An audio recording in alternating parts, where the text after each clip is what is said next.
The treasure had not yet been found, but the mutiny was already in motion. When we returned to the Hispaniola that evening, the air felt different. Not louder, not violent, just charged. The island lay dark beside us, its trees silhouetted against a fading sky. From the deck, it looked almost harmless again, but I knew better now.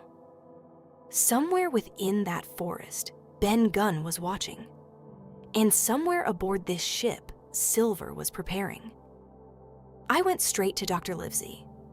In low voices, behind a closed door, I told him everything about Ben Gunn, about the treasure not being where it was expected, about the strange hope in the castaway's eyes. Dr. Livesey listened carefully. "A marooned sailor who survived 3 years alone?" he murmured. "If he's sane, he may be the key to all of this." "And if he isn't?" I asked. The doctor gave a faint, thoughtful smile. "Then we must be saner than he is." Above deck, Silver's laughter rang out across the water. It was too easy, too relaxed. That was when the captain made his decision. "We cannot wait," he said firmly. "If we allow them to choose the moment, we lose control." The plan was simple and dangerous. We would allow Silver and his men to go ashore again the next morning.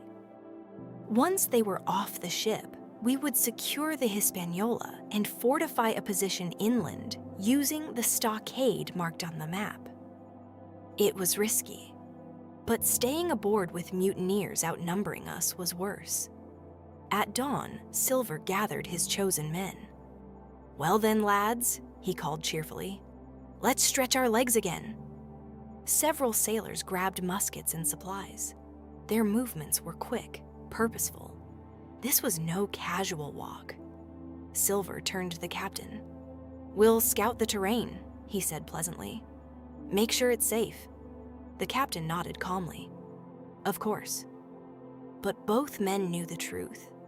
The game was nearly over. Boats lowered once more. Oars dipped. The mutineers pushed toward shore. I watched carefully as Silver stepped into the boat. He paused briefly, looking back at the ship. For a fraction of a second, his expression changed. The smile faded. Calculation replaced it. He knew something was shifting. When the boats reached land, we moved fast. The captain barked orders. Loyal men secured weapons. Barrels of supplies were prepared. Then we rowed hard for shore ourselves, but not toward the same stretch of beach.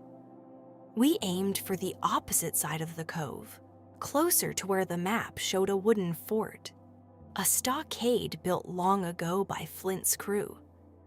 The journey across the water felt exposed. Every ripple seemed too loud. Once ashore, we hurried inland.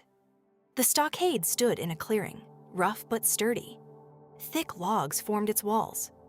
Inside was a small wooden house, weathered but usable. A well sat nearby.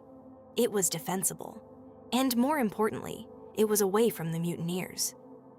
We carried supplies quickly: food, powder, muskets. Every minute mattered. A gunshot echoed from somewhere deeper in the forest. We froze.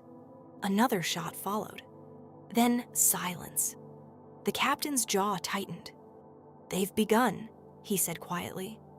Smoke drifted faintly above the treetops in the distance. Something had happened between Silver's men, or perhaps between Silver and someone else. We did not yet know, but there was no time to wonder. We reinforced the stockade gates and posted guards along the walls. The island no longer felt vast and mysterious. It felt small, like a battlefield waiting for armies to clash. By late afternoon, movement appeared at the edge of the trees. Silver. He approached slowly, alone, waving a white cloth tied to a stick. A flag of truce. The captain stiffened, but allowed him near the gate. Silver leaned casually against his crutch, smiling as always. "Well now," he said, "seems we've got ourselves a misunderstanding." The captain's voice remained cold. "State your business." Silver's eyes moved across the walls, counting men, noting weapons. "We know you've got the map," he said calmly. "And you know we've got the numbers. No need for bloodshed. Hand it over, and we'll let you leave the island." A bold lie. No pirate ever leaves witnesses. The captain shook his head. "No." For a moment, the friendly mask slipped. Silver's expression hardened. "Think careful," he said quietly. "Next time I come back, it won't be alone." He turned and walked away without another word. We watched him disappear into the trees. The sun dipped low. The clearing grew darker. And I understood something fully for the first time. This was no longer a treasure hunt. It was a siege. We were trapped inside wooden walls, outnumbered, outgunned. And somewhere in the forest, Long John Silver was preparing to strike.